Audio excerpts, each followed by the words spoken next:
আল্লাযীনা আমানু ওয়া কানু ইয়াত্তাকুন। আল্লাহু আকবার। আল্লাহর সাথে বন্ধুত্ব করার এক নম্বর মাধ্যম হলো ঈমান আনতে হবে। সুন্দর করে ঈমান আনতে হবে, মজবুত ভাবে ঈমান আনতে হবে। যারা ঈমান এনে আল্লাহর সাথে বন্ধুত্ব করবে, ওই মানুষগুলোর কোনো ভয় নাই, ওই মানুষগুলোর কোনো টেনশন নাই। আল্লাহ রাব্বুল আলামিন তাদেরকে জান্নাত দিয়ে দিবে। যখন সুবহানাল্লাহ।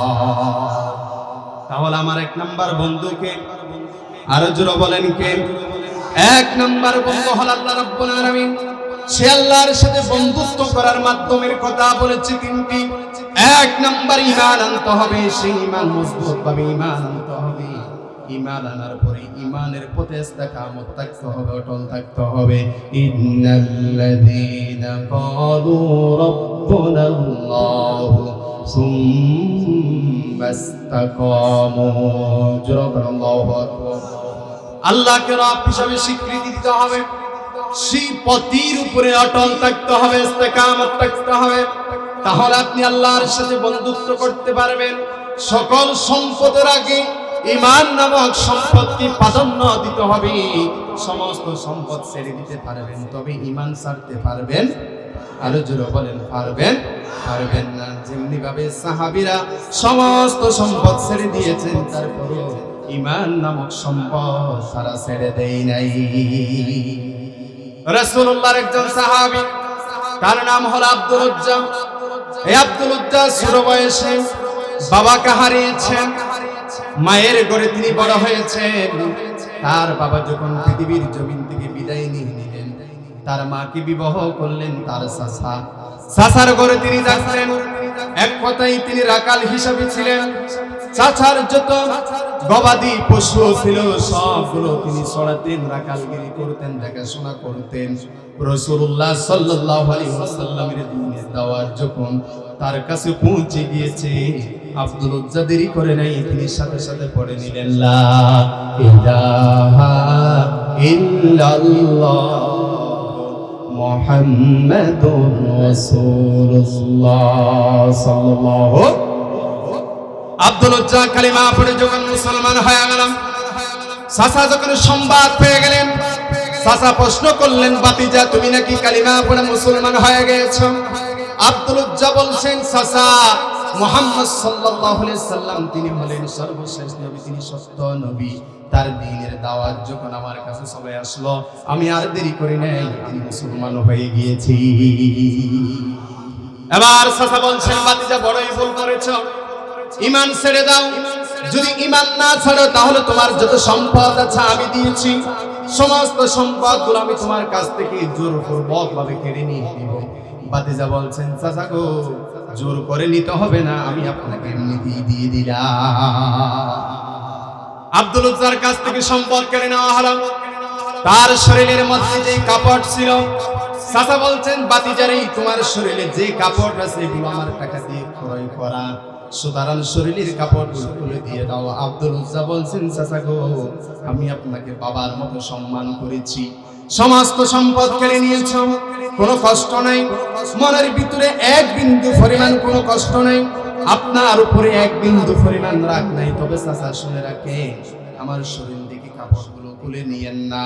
চাচা বলতেছেন, না এটা হতে পারে না, যদি ঈমান ছেড়ে দাও তোমার শরীরে কাপড় থাকবে, আর যদি ঈমান ছেড়ে না দাও তাহলে তোমার শরীরে কাপড় থাকবে না।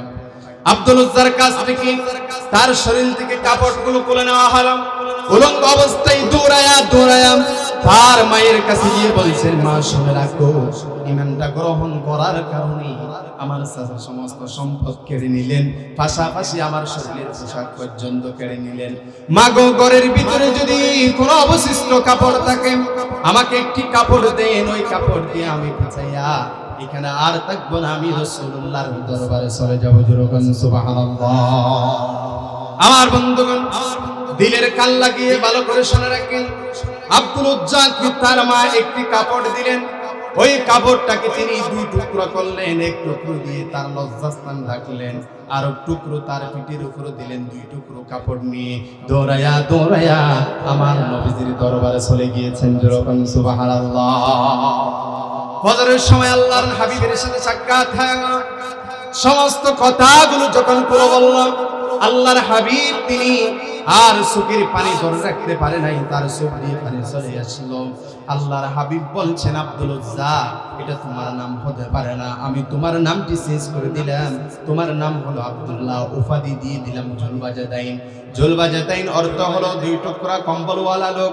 আমার বন্ধুগণ, এই ঘটনা বলার কারণ কি? কারণ হচ্ছে দুনিয়ার সমস্ত সম্পদ ছেড়ে দিয়েছে, শরীরের কাপড় পর্যন্ত খুলে দিয়ে দিয়েছে, তারপরও ঈমান থেকে এক পা পর্যন্ত পিছু হাঁটে নাই। যেরকম সুবহানাল্লাহ। এই জন্য আল্লাহর সাথে বন্ধুত্ব করার এক নম্বর মাধ্যম হলো সুন্দর করে ঈমান আনতে হবে। যে ঈমান বাতিলের সামনে দাঁড়িয়ে রব্বে কারীমের গুরুত্ব ঘোষণা করার সাহস দেখায়, সেইভাবে ঈমান আনতে হবে। ঠিক কিনা বলো? সুন্দর করে ঈমান আনতে হবে। ঈমান আনের মতো ঈমান আনলে হবে না, সুন্দর করে ঈমান আনতে হবে। যদি সুন্দর করে ঈমান আনতে পারেন, যিনি আপনাকে বন্ধু হিসাবে গ্রহণ করবেন, আসতে বলবেন না তিনি কে। এই জন্য আল্লাহ তাআলা বলছেন, ইন্নামা ওয়ালিয়ুকুমুল্লাহু ওয়া রাসূলুহু ওয়াল্লাযীনা আমানুল্লাযীনা ইউকিমুনাস সালাতা ওয়া ইউতুনাজ যাকাতা ওয়া হুম রাকিউন। আল্লাহু আকবার। মুমিনের এক নাম্বার বন্ধু হবে কে? আর জোরে বলেন কে? মুমিনের এক নাম্বার বন্ধু হবে আল্লাহ। আল্লাহর সাথে বন্ধুত্ব করার মাধ্যম হলো তিনটি। এক নাম্বার হলো সুন্দর করে ঈমান আনতে হবে। দুই নাম্বার মাধ্যম হলো আল্লাহর সাথে বন্ধুত্ব করার দুই নাম্বার মাধ্যম হলো আল্লাহকে ভয় করতেই হবে। কাকে ভয় করতে হবে? যারা আল্লাহকে বেশি বেশি ভয় করে তারা কার বন্ধু হয়ে যায়? আর জোরে বলেন কার বন্ধু?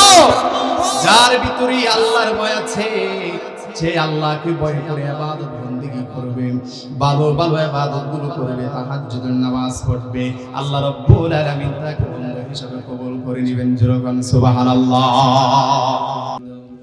আউযু বিল্লাহি মিনাশ শাইতানির রাজীম। বিসমিল্লাহির রাহমানির রাহিম। ইন্নাল্লাহা ওয়া মালাইকাতাহু ইউসাল্লুনা আলান নাবী ইয়া আইয়ুহাল্লাযীনা আমানু সাল্লু আলাইহি ওয়া সাল্লিমু তাসলিমা। আল্লাহুম্মা সাল্লি আলা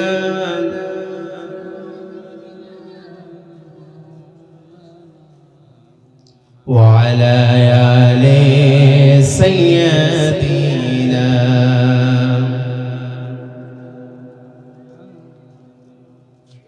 নবীর প্রতি মহব্বত ভালোবাসা আছে না নাই? তো থাকলে নবীর শানে দুরূদ পাঠ করতেছেন, আপনারা সকলে চুপ করে থাকছেন কেন? নবীর প্রতি ভালোবাসা মহব্বত আছে না নাই? যদি তাকে সকলে পড়ুন, আল্লাহুম্মা সাল্লি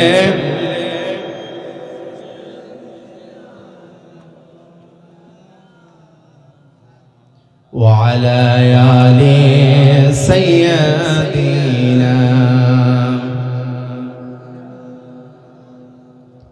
বালাগাল উলা বিকামালিহি কাশাফাদ দুজা বিজামালিহি সানাত জামিউ খিসালিহি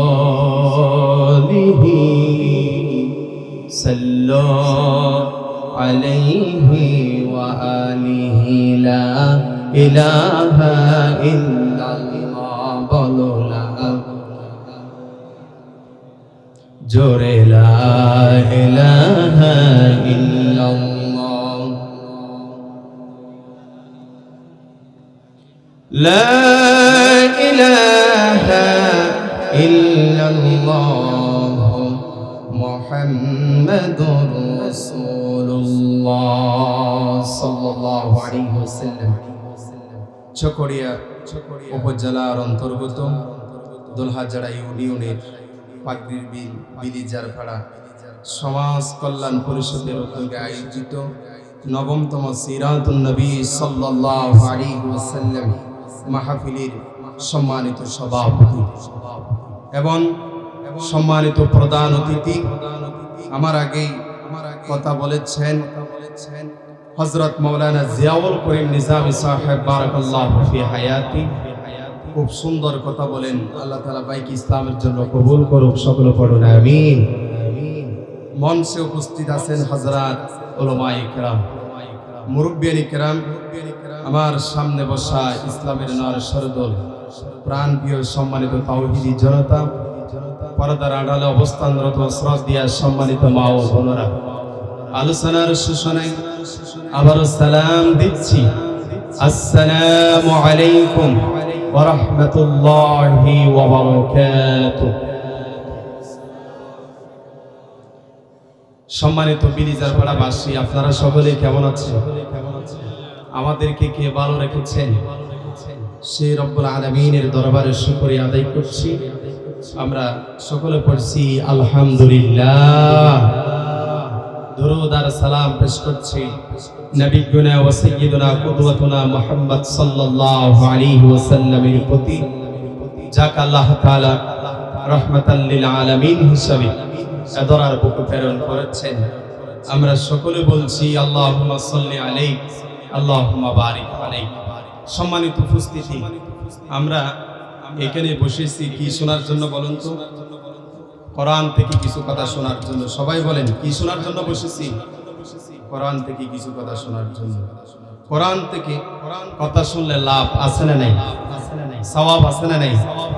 একটু জোরে বলতে হবে, সওয়াব আছে না নাই? কোরআন শুনলে যিনি রহমত দান করেন তিনি কে? আর যারা কোরআন শুনেন তারা হচ্ছে আল্লাহ তাআলার একদম খাঁটি মুমিন বান্দা। সুবহানাল্লাহ। যারা কোরআন শুনে তারা আল্লাহর কথা শুনে, আর যারা কোরআন শুনে না তারা কাফেরদেরকে অনুসরণ করে। কার অনুসরণ করে?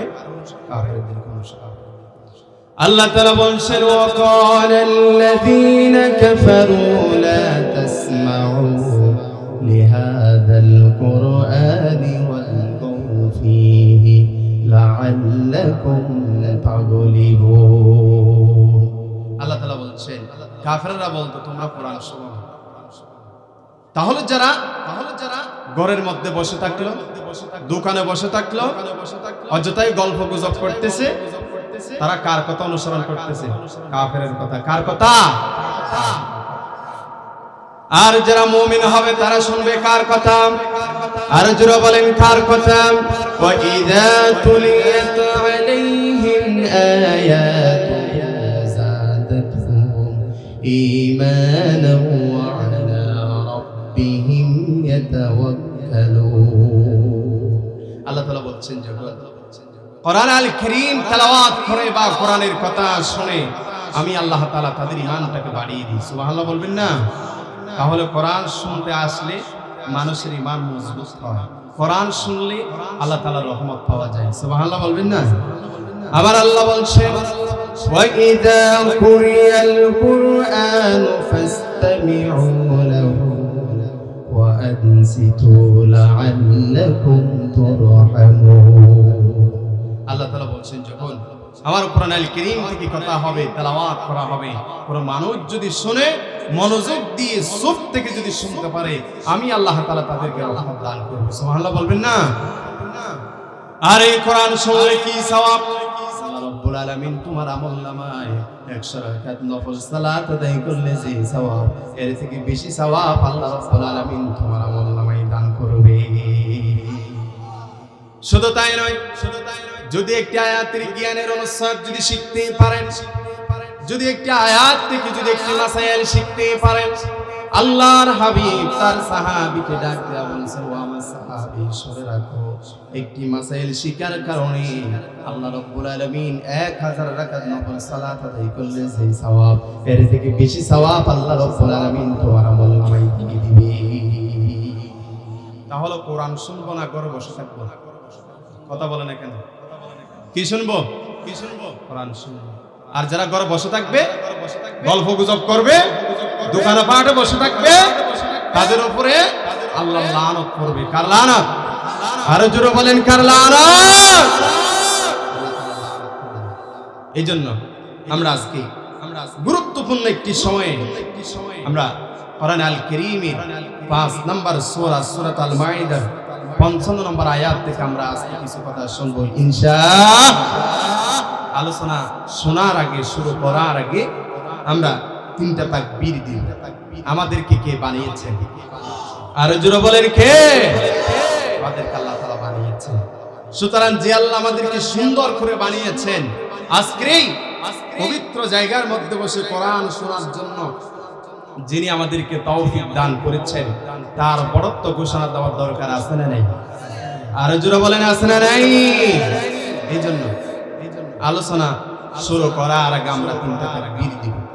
তাকবীর দিয়ে আমরা কোরআন আল কারীমের 5 নম্বর সূরা সূরাত আল মাইদার 55 নম্বর আয়াত থেকে আমরা কিছু কথা শুনবো ইনশাআল্লাহ। সকলে দিতে পারবেন তো? লিল্লাহি তাকবীর।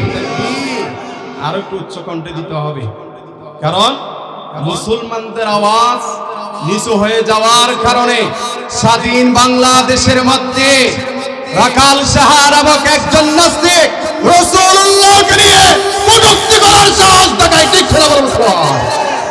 আর যদি আওয়াজ বড় হতো, এই সমস্ত রাখাল শাহরা মুসলমানদের প্রস্তাবের সাথে দেশে গিয়ে বঙ্গোপসাগরে চলে যেত। ঠিক না বলুন? এই জন্য আমাদেরকে একটু উচ্চ কণ্ঠে তাকবীর দিতে হবে, কারণ তাকবীরের শক্তির তাপমাত্রা যখন আমরা জানাইয়া দেব, তখন নাস্তিকদের কলবের ভিতরে কম্পন সৃষ্টি হয়ে যাবে। ঠিক কিনা বলবো? এই জন্য একটু উচ্চ কণ্ঠে তাকবীর দিতে হবে। পারবেন তো ইনশাআল্লাহ? লিল্লাহি তাকবীর, লিল্লাহি তাকবীর, লিল্লাহি তাকবীর। আল্লাহ তুমি তাকবীর গুলাকে কবুল করো, সকল পড়ো না আমিন। আল্লাহ তুমি তাকবীর গুলাকে কাল কিয়ামতের ময়দানে নাজাতের উসিলা বানিয়ে দিও, সকল পড়ো না আমিন। সম্মানিত উপস্থিতি, কোরআন আল কারীমের 5 নম্বর সূরা, কয় নম্বর সূরা? সবাই বলেন, কয় নম্বর? 5 নম্বর সূরা। এই সূরার 55 নম্বর আয়াত থেকে আমি কিছু কথা বলার চেষ্টা করব। আপনারা কি শুনবেন না চলে যাবেন? কতক্ষণ থাকবেন? হ্যাঁ, ততক্ষণ থাকবেন? আল্লাহ কবুল করুক, সকল পড়ুন আমিন।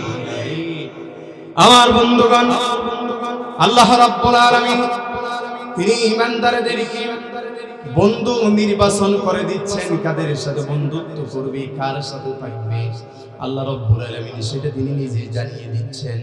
আল্লাহ তাআলা বলছেন, ইন্নামা ওয়ালিয়ুকুমুল্লাহু ওয়া রাসূলুহু ওয়াল্লাযীনা আমানুল্লাযীনা ইউকিমুনাস সালাতা ওয়া ইউতুনাজ যাকাতা ওয়া হুম রাকিউন। আল্লাহু আকবার। আল্লাহ তাআলা বলছেন, মুমিনদের 1 নাম্বার বন্ধু হবে আল্লাহ। আমার বন্ধুকে আর জোরে বলেন, আমার বন্ধুকে।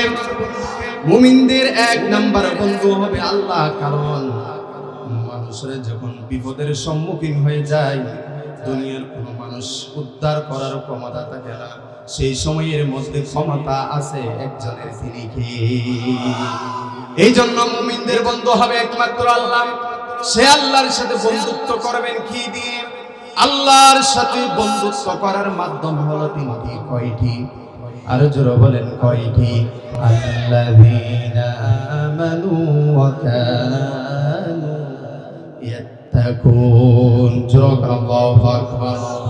আল্লাহর সাথে বন্ধুত্ব করার 1 নাম্বার মাধ্যম হলো ঈমান আনতে হবে। সুন্দর করে ঈমান আনতে হবে, মজবুত ভাবে ঈমান আনতে হবে। যারা ঈমান এনে আল্লাহর সাথে বন্ধুত্ব করবে, ওই মানুষগুলোর কোনো ভয় নাই, ওই মানুষগুলোর কোনো টেনশন নাই। আল্লাহ রাব্বুল আলামিন তাদেরকে জান্নাত দিয়ে দিবে। যখন সুবহানাল্লাহ।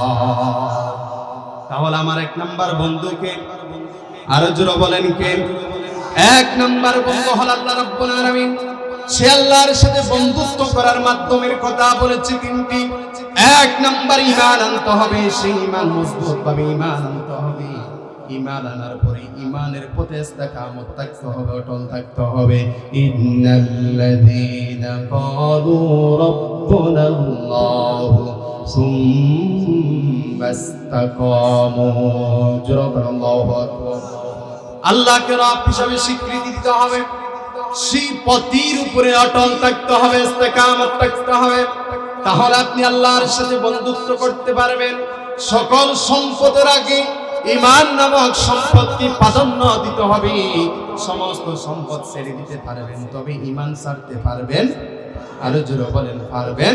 পারবেন না। যেমনি ভাবে সাহাবীরা সমস্ত সম্পদ ছেড়ে দিয়েছেন, তারপরও ঈমান নামক সম্পদ তারা ছেড়ে দেয় নাই। রাসূলুল্লাহর একজন সাহাবী, তার নাম হলো আব্দুল উজ্জা।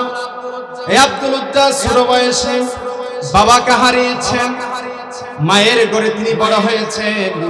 তার বাবা যখন পৃথিবীর জমিন থেকে বিদায় নিয়ে নিলেন, তার মাকে বিবাহ করলেন তার চাচা। চাচার ঘরে তিনি থাকতেন, এক কথায় তিনি রাখাল হিসাবে ছিলেন। চাচার যত গবাদি পশু ছিল সবগুলো তিনি ছড়াতেন, রাখালগিরি করতেন, দেখাশোনা করতেন। রাসূলুল্লাহ সাল্লাল্লাহু আলাইহি ওয়াসাল্লামের দ্বীনের দাওয়াত যখন তার কাছে পৌঁছে গিয়েছে, আব্দুল উজ্জা দেরি করে নাই, তিনি সাথে সাথে পড়ে নিলেন লা ইলাহা ইল্লাল্লাহ মুহাম্মাদুর রাসূলুল্লাহ সাল্লাল্লাহু। আব্দুল উজ্জা কালিমা পড়ে যখন মুসলমান হয়ে গেলেন, চাচা যখন সংবাদ পেয়ে গেলেন, চাচা প্রশ্ন করলেন, বাতিজা তুমি নাকি কালিমা পড়ে মুসলমান হয়ে গেছো? আব্দুল উজ্জা বলছেন, চাচা মুহাম্মদ সাল্লাল্লাহু আলাইহি সাল্লাম তিনি হলেন সর্বশেষ নবী, তিনি সত্য নবী। তার দ্বীনের দাওয়াত যখন আমার কাছে সবাই আসলো, আমি আর দেরি করি নাই, আমি মুসলমান হয়ে গিয়েছি। এবার চাচা বলছেন, বাতিজা বড়ই ভুল করেছো, ঈমান ছেড়ে দাও। যদি ঈমান না ছাড়ো তাহলে তোমার যত সম্পদ আছে আমি দিয়েছি, সমস্ত সম্পদগুলো আমি তোমার কাছ থেকে জোরপূর্বক ভাবে কেড়ে নিয়ে নিব। বাতিজা বলছেন, চাচা গো, জোর করে নিতে হবে না, আমি আপনাকে এমনিতেই দিয়ে দিলাম। আব্দুল উজ্জার কাছ থেকে সম্পদ কেড়ে নেওয়া হলো। তার শরীরের মধ্যে যে কাপড় ছিল, চাচা বলছেন, বাতিজারে তোমার শরীরে যে কাপড় আছে এগুলো আমার টাকা দিয়ে ক্রয় করা, সুতরাং শরীরের কাপড়গুলো তুলে দিয়ে দাও। আব্দুল উজ্জা বলছেন, চাচা গো, আমি আপনাকে বাবার মতো সম্মান করেছি, সমস্ত সম্পদ কেড়ে নিয়েছ, কোনো কষ্ট নাই, মনের ভিতরে এক বিন্দু পরিমাণ কোনো কষ্ট নাই, আপনার উপরে এক বিন্দু পরিমাণ রাগ নাই, তবে চাচা শুনে রাখে, আমার শরীর থেকে কাপড়গুলো খুলে নিয়েন না।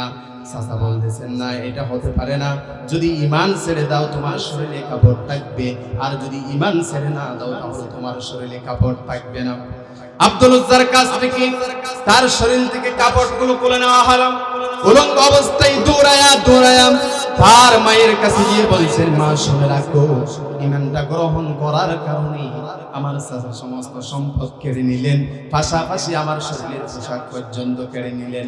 মা গো, ঘরের ভিতরে যদি কোনো অবশিষ্ট কাপড় থাকে আমাকে একটি কাপড় দেন, ওই কাপড় দিয়ে আমি বিছাইয়া এখানে আর থাকবো না, আমি রাসূলুল্লাহর দরবারে চলে যাব। জোরগান সুবহানাল্লাহ।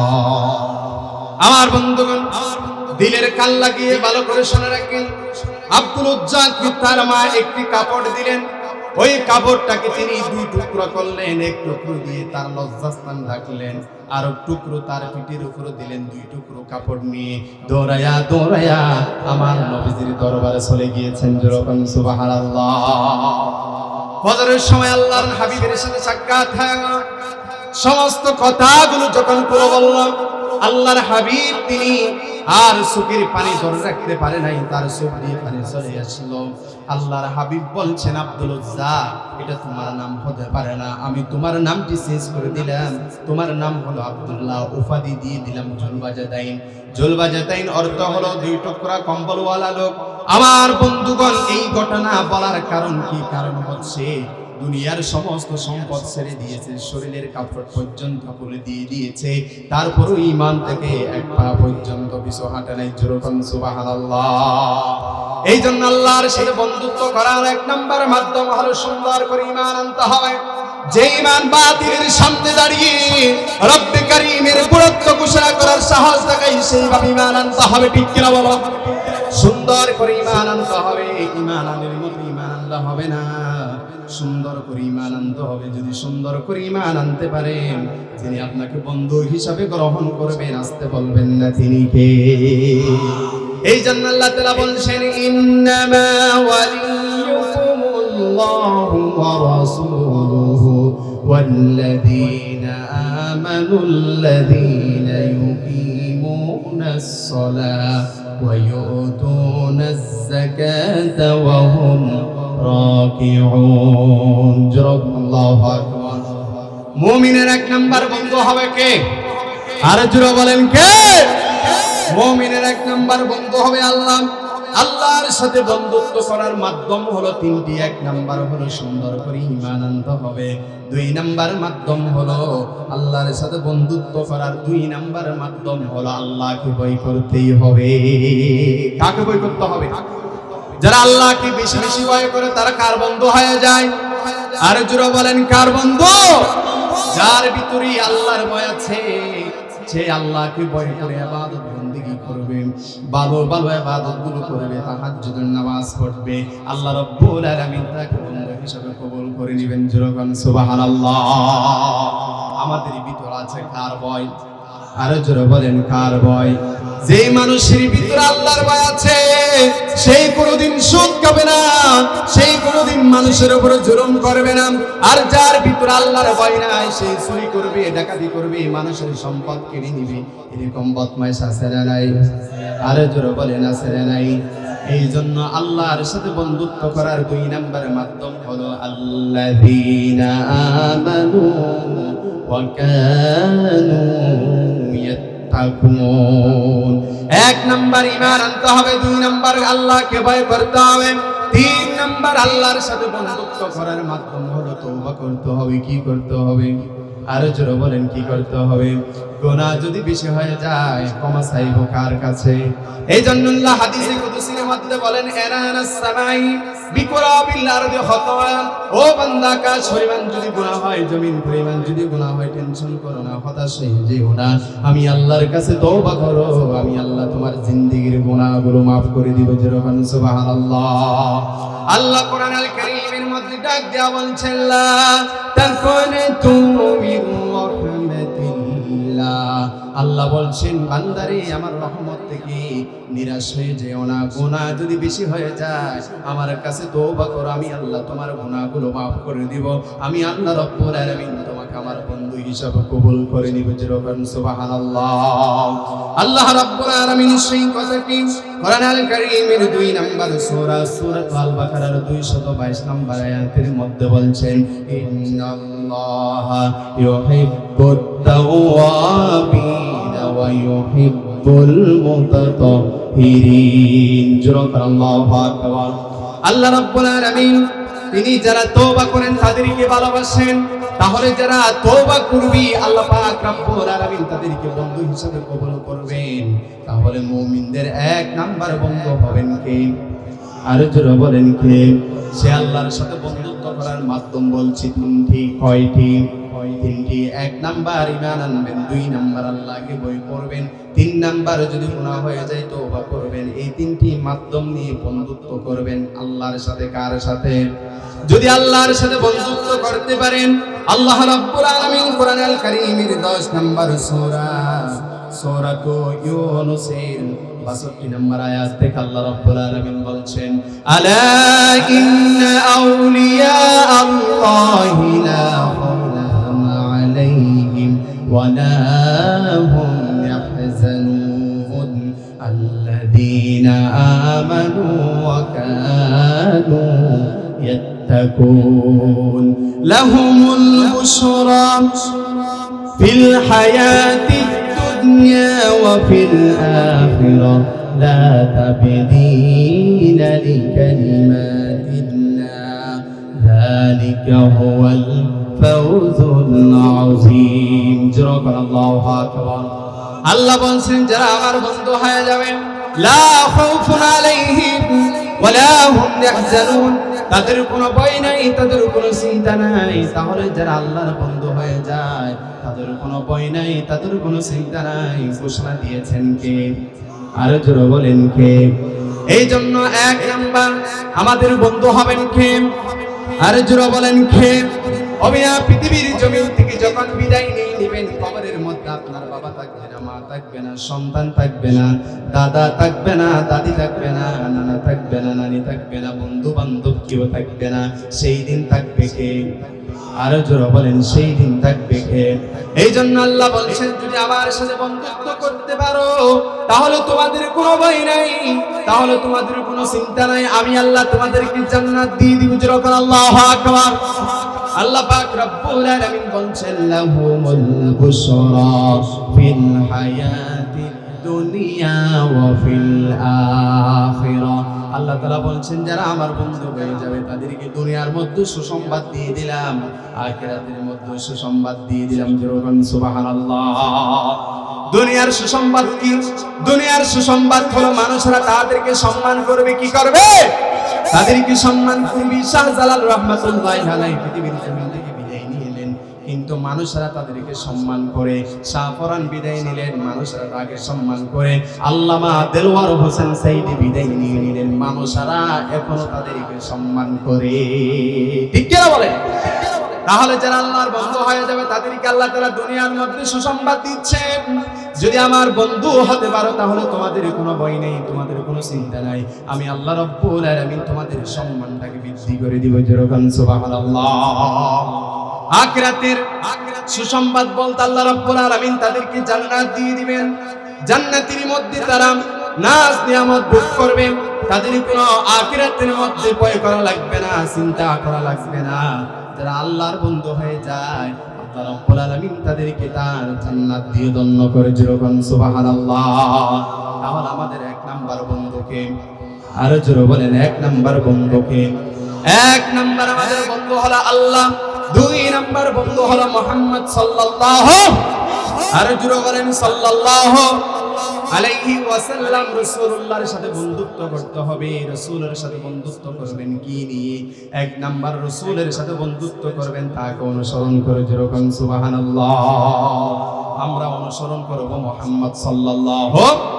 আল্লাহ রাব্বুল আলামিন কোরআনুল কারীমের মধ্যে খুব সুন্দর করে জানিয়ে দিচ্ছেন, ইয়া আইয়ুহাল্লাযীনা আমানু আতিউল্লাহ ওয়া আতিউর রাসূল ওয়া উলিল আমরি মিনকুম ফায়াতানাযা'তুম ফি শাইইন ফারুদ্দুহু ইলাল্লাহি ওয়ার রাসূল। আল্লাহু আকবার। আল্লাহ তাআলা ঈমানদারদেরকে ডাক দেয়া বলছেন, হে ঈমানদাররা, আতিউল্লাহ ওয়া আতিউর রাসূল, আল্লাহকে অনুসরণ করো, পাশাপাশি মুহাম্মদ সাল্লাল্লাহু আলাইহি ওয়াসাল্লামকে অনুসরণ করো। তাহলে সকলে বলুন, রাসূলুল্লাহকে অনুসরণ করব এক জায়গায় না সব জায়গায়? আস্তে বলেন কেন? এক জায়গায় না সব জায়গায়। রাজনীতি করবেন, রাসূলকে অনুসরণ করে রাজনীতি করতে হবে। সংসদ পরিচালনা করবেন, রাসূলকে অনুসরণ করে সংসদ পরিচালনা করতে হবে। সমাজ পরিচালনা করবেন, অনুসরণ করবেন মুহাম্মদ সাল্লাল্লাহু আলাইহি ওয়াসাল্লাম। তাহলে রাসূলুল্লাহর সাথে বন্ধুত্ব করব তাকে অনুসরণ করে। আমার রাসূল যেভাবে খাবার খেয়েছেন আমাদেরকে সেইভাবে খাবার খেতে হবে। আমার রাসূল রাস্তার কোন পাশ দিয়ে হেঁটেছেন আমাদেরকেও সেই পাশ দিয়ে আমাদেরকে চলতে হবে। যদি চলতে পারেন কার ভালোবাসা পাওয়া যাবে? আরো জোরে বলেন, কার ভালোবাসা পাওয়া যাবে? আল্লাহ রাব্বুল আলামিন বলছেন, কুল ইন কুনতুম তুহিব্বুনাল্লাহ ফাত্তাবিউনি ইউহিব্বুকুমুল্লাহ। জোরে বলেন আল্লাহু আকবার। আল্লাহ তাআলা বলছেন, নবী আমার, আপনার উম্মতরা যদি আমি আল্লাহকে ভালোবাসতে চায় তাহলে তারা যেন আপনি নবীকে অনুসরণ করে। তাহলে রাসূলের অনুসরণ মধ্য দিয়ে কার ভালোবাসা পাওয়া যায়? আরো জোরে বলেন, কার ভালোবাসা?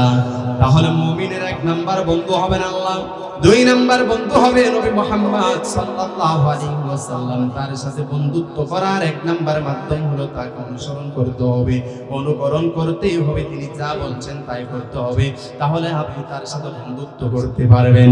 আমার আমার নবীজির সাথে কেমন ভাবে বন্ধুত্ব করবেন, আমার বন্ধুগণ তার অনুসরণের মধ্য দিয়ে তার সাথে বন্ধুত্ব করতে হবে। যেমনি ভাবে সাহাবীরা রাসূলুল্লাহ সাল্লাল্লাহু আলাইহি ওয়াসাল্লামকে অনুসরণ করতেন, ভালোবাসতেন। তারা রাসূলকে ভালোবাসতেন, নিজের মায়ের চাইতে, বাবার চাইতে, আত্মীয় স্বজনের চাইতে বেশি ভালোবাসতেন মুহাম্মদ সাল্লাল্লাহু আলাইহি ওয়াসাল্লাম। তাহলে জীবনের সব থেকে বেশি ভালোবাসতে হবে মুহাম্মদ সাল্লাল্লাহু আলাইহি ওয়াসাল্লামকে। তাহলে রাসূলুল্লাহর সাথে বন্ধুত্ব করার মাধ্যম হলো তার অনুসরণ, অনুকরণ। তাকে ভালোবেসে তার সাথে বন্ধুত্ব করতে হবে। আমার বন্ধুগণ, রাসূলকে অনুসরণ করি, রাসূলকে ভালোবাসি, রাসূলের বিরুদ্ধে কেউ কথা বললে ঘরের মধ্যে বসে রাখি, এটার নাম ভালোবাসা? আরে জোরে বলেন, এটার নাম ভালোবাসা নয়। রাসূলের ভালোবাসা হলো রাসূলকে অনুসরণ করবেন। রাসূলের বিরুদ্ধে কেউ কথা বললে তাকে টেনে হিচড়ে নিয়ে এসে তার পেছনে ছিঁড়ে ফেলতেই হবে। রাসূলুল্লাহ সাল্লাল্লাহু আলাইহি ওয়াসাল্লাম যখন তিনি মক্কা থেকে যখন মদিনায় চলে আসলেন, মদিনাতে আসার পরে কাব বিন আশরাফ নামক একজন ইহুদির নেতা, কিসের নেতা? ইহুদির নেতা। কাব বিন আশরাফ রাসূলুল্লাহর শান বিয়াদবি করেন, কটূক্তি করে তিনি কবিতা রচনা করলেন। আল্লাহর হাবিব মুহাম্মদ সাল্লাল্লাহু আলাইহি ওয়াসাল্লাম শোনার পরে তিনি কষ্ট পেলেন। তিনি কষ্ট পাওয়ার পরে বলছেন, ও আমার সাহাবীরা, আমি তোমাদের কি হুকুম করতেছি, বা এই জমিন থেকে কাব বিন আশরাফকে বিদায় করে দাও। কি করে দাও? বিদায় করে দাও। আমার নবীজি এই কথা বলার সাথে সাথে আল্লাহর হাবিবের একজন সাহাবী মুহাম্মদ ইবনে মাসলামা রাদিয়াল্লাহু তাআলা আনহু, তিনি বললেন, ইয়া রাসূলুল্লাহ, ইয়া হাবিবাল্লাহ, কাব বিন আশরাফকে আমি পৃথিবীর জমিন থেকে বিদায় করে দিব। মুহাম্মদ ইবনে মাসলামা যখন এই কথাটি বলল, আর ওইদিকে কাব বিন আশরাফ নবীজির শানে বিয়াদবি করে তিনি তার ঘর থেকে বাহির হয় না। তিনি তার নিরাপত্তা স্থানের মধ্যে তিনি বসবাস করতেছেন। তার বাড়ি হলো দ্বিতলা একটি বাড়ি ছিল। ওই বাড়ির ভিতরেই তার একটি আলাদা রুম ছিল, তিনি সেই রুমের মধ্যে অবস্থান করতেন। এদিকে মুহাম্মদ ইবনে মাসলামা কাব বিন আশরাফকে খুঁজতে লাগলো, কোনো জায়গায় খুঁজে পাচ্ছে না। এইদিকে তিনি কি করলেন, মুহাম্মদ ইবনে মাসলামা রাসূলের দরবারে এসে বললেন, ইয়া রাসূলুল্লাহ, ইয়া হাবিবাল্লাহ, আমি আপনার কাছে একটা বিষয় অনুমতি চাইব। সেই বিষয়টি হলো, আপনি আমাকে কিছুদিন আপনার বিরুদ্ধে কথা বলার অনুমতি দিয়ে দেন। আল্লাহু আকবার কোন? আমার নবীজি যখন তাকে অনুমতি দিয়ে দিলেন, মুহাম্মদ ইবনে মাসলামা রাসূলের বিরুদ্ধে কথা বলা শুরু করে দিলেন। আর ওইদিকে কাব বিন আশরাফ শোনার সাথে সাথে বলছেন, মুহাম্মদ ইবনে আব্দুল্লাহর বিরোধিতা করার মতো শুধু আমি একা নয়, আরো কয়েকজন পেয়ে গিয়েছি। তিনি বললেন, আমি একা তো তার বিরুদ্ধে কথা বলতেছি না, মুহাম্মদ ইবনে মাসলামা তিনি তো তার বিরুদ্ধে কথা বলা শুরু করে দিয়েছে। এই সুযোগে মুহাম্মদ ইবনে মাসলামার সাথে কাব বিন আশরাফের সাক্ষাৎ হয়ে গেল। কাব বিন আশরাফের সাথে যখন সাক্ষাৎ হয়ে গেল, সাক্ষাৎ হয়ে যাওয়ার পরে মুহাম্মদ ইবনে মাসলামা বলতেছেন, ও কাব বিন আশরাফ, মুহাম্মদ ইবনে আব্দুল্লাহ এসে আমাদের বাপ দাদার ধর্ম নিয়ে তিনি কথা বলতেছেন, আমাদের বাপ দাদার ধর্মের বিরুদ্ধে কথা বলতেছেন। আপনি যেমন প্রতিবাদ করেছেন, আমিও প্রতিবাদ করেছি। এই কথাটি বলার পরে কাব বিন আশরাফ এবং মুহাম্মদ ইবনে মাসলামা রাদিয়াল্লাহু তাআলা আনহু, তারা দুইজনের মাঝে বন্ধুত্ব সৃষ্টি হয়ে গেল। কি সৃষ্টি হয়ে গেল? বন্ধুত্ব সৃষ্টি হয়ে গেল। আমার বন্ধুগণ, এদিকে মুহাম্মদ ইবনে মাসলামা বলতেছেন, আমি যখন কাব বিন আশরাফকে দেখি আমার মাথাটা গরম হয়ে যায়, আমি কোনোভাবে রাগটা কন্ট্রোল করার চেষ্টা করি। আমার বন্ধুগণ, গভীর মনোযোগ দিয়ে ভালো করে শুনে রাখেন। মুহাম্মদ ইবনে মাসলামা কয়েকজন সাহাবীকে বলছেন, ও আমার ভাইয়েরা, ভালো করে শুনে রাখো, কাব বিন আশরাফকে পৃথিবীর জমিন থেকে বিদায় করে দিতে হবে, কারণ সে আমার নবীজিকে নিয়ে ব্যঙ্গ করে কবিতা আবৃত্তি করেছে। একদিন চূড়ান্ত একটা দিন সিদ্ধান্ত নিয়ে নিলেন। সিদ্ধান্ত নেওয়ার পরে মুহাম্মদ ইবনে মাসলামা কাব বিন আশরাফের বাড়ির সামনে গিয়ে কাব বিন আশরাফকে যখন ডাক দিলেন, কাব বিন আশরাফ নিচে আসো। মুহাম্মদ ইবনে মাসলামার কণ্ঠ শুনে কাব বিন আশরাফের স্ত্রী বলছেন, স্বামী গো যেও না, কারণ আজকে ডাকের মধ্যে আমি রক্তের গন্ধ পাচ্ছি। আল্লাহু আকবার। এদিকে কাব বিন আশরাফ বলছেন, ও স্ত্রী, তুমি কি আমাকে বোকা পেয়েছো নাকি? আমি এতটা বোকা নই। মুহাম্মদ ইবনে মাসলামা কোনোদিন আমাকে মারতে পারবে না। মুহাম্মদ ইবনে মাসলামার সামনে যখন কাব বিন আশরাফ চলে আসলো, কাব বিন আশরাফ আসার সাথে সাথে মুহাম্মদ ইবনে মাসলামা বলতেছেন, ও কাব বিন আশরাফ, আপনার কাছ থেকে ভালো সুগন্ধি বাহির হচ্ছে, দেখি এই সুগন্ধি কোথায় থেকে আসতেছে। ওইদিকে সাহাবীদের কি তিনি বলে দিলেন, আমি যখন তার চুলগুলো ধরে যখন নিচের দিকে নামাবো, সাথে সাথে তরবারি দিয়ে আঘাত করে তাকে পৃথিবীর জমিন থেকে বিদায় করে দিবা। আগে সিদ্ধান্ত হয়ে গেল। আমার বন্ধুগণ, মুহাম্মদ ইবনে মাসলামা যখন তার চুলগুলো ধরলো, সাথে সাথে সাহাবীরা তরবারির আঘাত করে কাব বিন আশরাফকে পৃথিবীর জমিন থেকে বিদায় করে দিয়েছে। আল্লাহু আকবার। তাহলে রাসূলুল্লাহর শানে যারা বিয়াদবি করবে তাদের স্থান এই জমিনের মধ্যে হবে না, কারণ জমিনের মালিক কে? আর জোরে বলেন, জমিনের মালিক কে? আসমানের মালিক কে? রব্বুস সামাওয়াতি ওয়াল আরদি ওয়া মা বাইনাহুমা ফা'বুদহু ওয়াসতাবির লিইবাদাতি হাল তা'লামু লাহু সাবিয়্যা। আল্লাহু আকবার। আল্লাহ বলছেন, এই জমিনের রব আমি আল্লাহ, ওই আসমানের রব আমি আল্লাহ, এই দুইয়ের মাঝে যা আছে সব কিছুর মালিক আমি আল্লাহ। সুবহানাল্লাহ কোন। সুতরাং আল্লাহর জমিনে কেউ তার প্রিয় হাবিবকে নিয়ে কটূক্তি করলে তার স্থান এই জমিনের মধ্যে হবে না। ঠিক কি না বলো মুসলমান? তাহলে আমাদের দুই নাম্বার বন্ধু হলো মুহাম্মদ সাল্লাল্লাহু আলাইহি ওয়াসাল্লাম। তার সাথে বন্ধুত্ব করার মাধ্যম হলো এক নাম্বার, তাকে অনুসরণ করতে হবে। আল্লাহ সেই কথাই বলেছেন, আতিউল্লাহ ওয়া আতিউর রাসূল ওয়া উলিল আমরি মিনকুম ফাইন তানাযা'তুম ফি শাইইন ফারুদ্দুহু ইলাল্লাহি ওয়ার রাসূল। আল্লাহু আকবার। তাহলে এক নাম্বার আল্লাহকে অনুগত করব, দুই নাম্বার মুহাম্মদ সাল্লাল্লাহু আলাইহি ওয়াসাল্লামকে অনুসরণ করব রাসূলুল্লাহকে অনুসরণ করে তার সাথে বন্ধুত্ব করতে হবে। যেরকম সুবহানাল্লাহ। দুই নাম্বার তার সাথে বন্ধুত্ব করার মাধ্যম হলো তার আদর্শ গ্রহণ করে, তার আদর্শ গ্রহণ করে তার সাথে বন্ধুত্ব করতে হবে। রাসূলুল্লাহ সাল্লাল্লাহু আলাইহি ওয়াসাল্লামের আদর্শ হচ্ছে উত্তম আদর্শ। রাসূলুল্লাহ সাল্লাল্লাহু আলাইহি ওয়াসাল্লামের চরিত্র হলো উত্তম চরিত্র। যেরকম সুবহানাল্লাহ। তার চরিত্রকে যিনি উত্তম চরিত্র বানিয়ে দিয়েছেন তিনি কে? আরো জোরে বলেন, তিনি কে? লাকাদ কানা লাকুম ফি রাসূলিল্লাহি উসওয়াতুন হাসানাহ লিমান كان يرجو الله واليوم الآخر وذكر الله كثيرا। الله أكبر। আল্লাহ তাআলা বলছেন, তোমাদের জন্য মুহাম্মদ সাল্লাল্লাহু আলাইহি ওয়াসাল্লামের আদর্শকে আমি আল্লাহ উত্তম আদর্শ বানিয়ে দিয়েছি। সুবহানাল্লাহ। তাহলে আমার নবীর সাথে বন্ধুত্ব করতে হবে, এক নাম্বার তাকে অনুসরণ করে, দুই নাম্বার বন্ধুত্ব করতে হবে তার আদর্শ গ্রহণ করে। তিনি এমন একজন আদর্শক ছিলেন, তিনি স্বামী হিসাবে স্বামীর জন্য তিনি আদর্শবান একজন স্বামী। আমার বন্ধুগণ, দাদার জন্য আদর্শ, নানার জন্য আদর্শ, মায়েদের জন্য আদর্শ, প্রেসিডেন্টদের জন্য আদর্শ, মেম্বার চেয়ারম্যানদের জন্য আদর্শ হলেন মুহাম্মদ সাল্লাল্লাহু আলাইহি ওয়াসাল্লাম। তিনি নানা হিসাবে কেমন আদর্শ ছিলেন বলবো কি? আস্তে বলেন, কেন বলবো কি? নাকি চলে যাবেন? কষ্ট লাগতেছে কার কার হাত উঠান, ভালো লাগতেছে কার কার হাত উঠান। আল্লাহ কবুল করুক, সকলে পড়ুন আমিন। তাহলে আমার রাসূল হলো তিনি নানা হিসাবে আদর্শ। রাসূলুল্লাহর দুইজন নাতি ছিলেন, নাম কি? কথা বলেন না কেন, নাম কি? একটু ভালো করে বলবেন না, সম্মানের সহিত বলবেন না। হযরত ইমাম হাসান এবং হুসাইন রাদিয়াল্লাহু তাআলা আনহু একটু সুন্দর করে বললে যিনি আপনার সম্মান বাড়িয়ে দিবেন তিনি কে? আর জোরে বলেন, তিনি কে? আমাকে বিষয় দেওয়া হয়েছিল হাসান হুসাইনের জীবনী। আমি আজকে আসার সময় আমাদের বাইতুল শরফের পীর সাহেব একটি বই তিনি হাসান হুসাইনের নামে একটি বই অনুবাদ করেছেন। এটা অনেক কিছু এটার শুরু থেকে শেষ পর্যন্ত মোটামুটি পড়েছি। সেখান থেকে আমি কয়েকটি শিক্ষা পেয়েছি, সেগুলো কি বলবো? আসতে বলেন কেন বলবো? অবশ্যই বলতে হবে। আমার বন্ধুগণ, এর আগে তিনি কিছু কথা বলতেছি।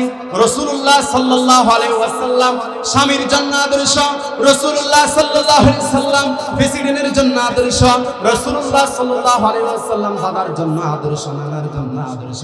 তিনি নানা হিসাবে কেমন ছিলেন একটি ঘটনা যদি আমি আপনাদেরকে বলি তাহলে খুব ভালো করে বুঝবেন। বলবো কি? আসতে বলেন কেন বলবো কি? আমার নবীজির দুইজন নাতি ছিলেন, নাম কি? হাসান এবং হুসাইন রাদিয়াল্লাহু তাআলা আনহু। বেশিরভাগ আমার নবী সময় দিয়েছেন হযরত হুসাইন রাদিয়াল্লাহু তাআলা আনহুকে। হযরত হুসাইন রাদিয়াল্লাহু তাআলা আনহু রাসূলের সাথে খুব সময় কাটিয়েছেন। তিনি খুব দুষ্টামি করতেন, মাঝে মাঝে আমার রাসূলকে তিনি কুড়া বানাতেন, তার পিঠের উপরে বসতেন। সুবহানাল্লাহ বলে। আমার বন্ধুগণ, একদিন ইমাম হুসাইন রাদিয়াল্লাহু তাআলা আনহু রাসূলের সাথে সাক্ষাৎ করার জন্য যখন গেল, ওই সময়ের মধ্যে আল্লাহর হাবিব সাহাবীদের উদ্দেশ্য করে তিনি ওয়াজ করতেছেন, বক্তব্য দিচ্ছেন। একজন সাহাবী হযরত হুসাইন রাদিয়াল্লাহু তাআলা আনহুকে প্রবেশ করতে দেয় নাই। তিনি রাগান্বিত হয়ে গেল, তার চেহারাটা কালো করে ফেললেন। তার চেহারা কালো করে দমক দিয়ে ওই সাহাবীকে বলতেছেন, আমার কি কোনো দাম নাই নাকি? দরজা খুলে দাও, নানার সাথে সাক্ষাৎ করব, তার সাথে গুরুত্বপূর্ণ কথা আছে। যেরকম সুবহানাল্লাহ। হযরত হুসাইন রাদিয়াল্লাহু তাআলা আনহু দমক দিয়ে দরজাটি খুলালেন। দরজাটি খুলে রাসূলের সামনে চলে গেলেন। রাসূলের সামনে গিয়ে তিনি যখন চেহারা অন্ধ করে যখন দাঁড়িয়ে আছে, আল্লাহর হাবিব তার দিকে তাকাইয়া বলছেন, নানা গো, তোমার কি হয়েছে? তোমার চেহারা অন্ধকার কেন? সুবহানাল্লাহ। হযরত হুসাইন রাদিয়াল্লাহু তাআলা বলছেন, নানা, চেহারা অন্ধকার না করে কি করব? আপনার দাম আছে, আমার কি কোনো দাম নাই নাকি? আপনি একটু বলেন। আমার নবীজি বলতেছেন, নানা গো, আমার সম্মান আছে, কিন্তু আমার পরেই তোমার সম্মানও আছে। সুবহানাল্লাহ। হযরত হুসাইন রাদিয়াল্লাহু তাআলা আনহু বলছেন, নানা গো, আপনি বড় নাকি আমি বড়? একটু বলেন। আমার নবীজি বলতেছেন, নানা গো, নানা হিসাবে আমি বড়, আর বয়সের দিক দিয়ে আমি বড়। সুবহানাল্লাহ। হযরত হুসাইন রাদিয়াল্লাহু তাআলা বলছেন, বয়স না, ক্ষমতা না, কোনো কিছু না, আপনার থেকে আমি বড়। সুবহানাল্লাহ। রাসূলকে বলতেছেন, নানা, আপনার থেকে আমি বড়। ইমাম হোসেন রাদিয়াল্লাহু তাআলা যখন এই কথাটি বলল, আল্লাহর হাবিব বলছেন, নানা গো, কেমনে তুমি আমার থেকে বড় সেটা আমাকে একটু বলেও। এই কথাটি যখন বলল, হযরত হোসেন বলছেন, বেশি কিছু বলবো না, তিনটি প্রশ্নের উত্তর দিয়ে আমি যে আপনার থেকে বড় সেটা বোঝাবো। সুবহানাল্লাহ। ইমাম হোসেন রাদিয়াল্লাহু তাআলা বলছেন, নানা গো, একা একা বললে সেটার দাম থাকবে না, গুরুত্ব থাকবে না, সাহাবীদেরকে ডাকবেন, সকল সাহাবীদের সামনে বললে সেটার গুরুত্ব থাকবে, সাক্ষী থাকবে। সুবহানাল্লাহ। আর বলতেছেন, নানা গো, ভালো করে শোনা রাখেন, আমি আপনার কোন স্থানে বসে কথা বলতে বেশি ভালোবাসি বলেন তো? আল্লাহর হাবিব বলছেন, আমার সিনার উপরে বসে কথা বলতে তুমি বেশি ভালোবাসো, তাহলে শুয়ে যান, আপনার সিনার উপরে উঠে যাও। সুবহানাল্লাহ। বাড়িতে গিয়ে কই শুয়ে যান, আপনার সিনার উপরে উঠে যাবো। রাসূলুল্লাহর সিনার মধ্যে বসলেন। বলার পরে বলছেন, নানা গো, বলেন তো দেখি, আপনার বাবার নাম কি? আল্লাহর হাবিব বলছেন, আমার বাবার নাম হলো আব্দুল্লাহ। নানা গো, আপনার বাবা আব্দুল্লাহকে কয়জনে চিনে? আমার বাবার নাম হলো আলী ইবনে আবি তালিব। সুবহানাল্লাহ। আমার বাবার নাম হলো আলী। আমার বাবার জন্য আপনি দোয়া করেছেন, আল্লাহ আলীর জন্য শীতকাল এবং গরমকালকে আপনি সমান করে দেন। আর যাকে আল্লাহ তাআলা আসাদুল্লাহিল গালিব উপাধি দিয়েছেন। সুবহানাল্লাহ। ও নানা, আপনার বাবাকে এক পাল্লার মধ্যে রাখেন, আমার বাবাকে এক পাল্লার মধ্যে রাখেন, আল্লাহর কসম আমার বাবার পাল্লাটি ভারী হয়ে যাবে। একটিও প্রশ্ন দিলেন, উত্তর দিক দিয়ে বুঝাই দিলেন, নানা, আপনার থেকে আমি বড়। দ্বিতীয় প্রশ্ন করলেন, নানা, আপনার মায়ের নাম কি? রাসূলুল্লাহ বলছেন, আমার মায়ের নাম হলো আমিনা। রাসূলুল্লাহর মায়ের নাম কি? কথা বলে না কেন? কি বলতেছি? নানা গো, আপনার মাকে কয়জনে চিনে? আমার মায়ের নাম কি আপনি জানেন? আমার মায়ের নাম, আল্লাহ তাআলা আমার মাকে জান্নাতের নারীদের সরদারনি বানিয়েছে। যাকে আপনি না দেখলে আপনার কলিজাটি ঠান্ডা হয় না, যাকে দেখার জন্য আপনি পাগল করা হয়ে থাকেন, আমার মায়ের নাম হলো ফাতিমাতুজ জাহরা রাদিয়াল্লাহু তাআলা আনহা। ও নানা, আপনার মাকে এক পাল্লার মধ্যে রাখেন, আমার মাকে এক পাল্লার মধ্যে রাখেন, আল্লাহর কসম আমার মায়ের পাল্লাটি ভারী হয়ে যাবে। নানা গো, এই দিক দিয়ে আমি বড়। আবার প্রশ্ন করলেন, নানা গো, আপনার নানার নাম কি ওয়াহাব জোহরি, বাড়ি কোথায়? মদিনায়। কয়জন মানুষ আপনার নানাকে চেনেন? নানা গো, আপনি কি আমার নানার সম্পর্কে জানেন? আল্লাহ রাব্বুল আলামিন হলো রাব্বুল আলামিন, আমার নানা হলো রাহমাতাল লিল আলামিন। আকায়ে নামদার তাজদার মদিনা নবিয়ুনা ওয়া সাইয়্যিদুনা কুদওয়াতুনা মুহাম্মদ সাল্লাল্লাহু আলাইহি ওয়াসাল্লাম। আমার নানাকে এক পাল্লার মধ্যে রাখেন, আপনার নানাকে এক পাল্লার মধ্যে রাখেন, আল্লাহর কসম আমার নানার পাল্লাটি ভারী হয়ে যাবে। ও নানা আবার বুঝে নেন, আপনি বড় কিনা আমি বড়, সুবহানাল্লাহ খান। আমার নবীজির চোখ দিয়ে টপ টপ করে জমিনের মধ্যে পানি পড়ে, আর হযরত হুসাইন রাদিয়াল্লাহু তাআলা আনহুকে কপালে চুম্বন করে, ঠোঁটের মধ্যে চুম্বন করে সাহাবীরা হেসে দিলেন। সাহাবীদের সামনে এটাই বুঝিয়েছেন, আমি আজকে আমার নাতির কাছে কথার দিক দিয়ে হেরে গেলাম। তাহলে তিনি নাতিদেরকে কি দিতেন? সময় দিতেন, নাতিদেরকে আদর করতেন। আজকাল কিছু দাদার নানা আছে, নাতিদেরকে মারে আসে না নাই? ও মিয়া, বৃদ্ধ বয়সে যদি লাঠিটা হারাইয়া ফেলেন তাহলে আপনার নাতি আপনার পাশে থাকবে। এই জন্য রাসূলুল্লাহ সাল্লাল্লাহু আলাইহি ওয়াসাল্লাম তিনি হলেন নানাদের জন্য আদর্শ, দাদাদের জন্য আদর্শ। সুবহানাল্লাহ কোন। তিনি আবার স্বামী হিসাবে একজন আদর্শবান স্বামী ছিলেন। সুবহানাল্লাহ কোন। তাহলে ইমানদারের এক নাম্বার বন্ধুকে, আরে জোরে বলেন, এক নাম্বার বন্ধুকে। দুই নাম্বার বন্ধু হলো মুহাম্মদ সাল্লাল্লাহু আলাইহি ওয়াসাল্লাম। নবীজির সাথে বন্ধুত্ব করবেন, এক নম্বরে তাকে অনুসরণ করে। দুই নাম্বার বন্ধুত্ব করবেন তার আদর্শ গ্রহণ করে। লাকাদ কানা লাকুম ফি রাসূলিল্লাহি উসওয়াতুন হাসানাহ। রাসূলের মাঝে যিনি আমাদের জন্য উত্তম আদর্শ রেখে দিয়েছেন তিনি কে? তাহলে তিন নাম্বার বন্ধুত্ব করবেন যারা ঈমানদার। আল্লাহ তাআলা ঈমানদারের পরিচয় কুরআনুল কারীমের মধ্যে জানিয়ে দিচ্ছেন, ওয়াল্লাযীনা আমানুল্লাযীনা ইউকিমুনাস সালাতা ওয়া ইউতুনাজ যাকাতা ওয়া হুম রাকিউন।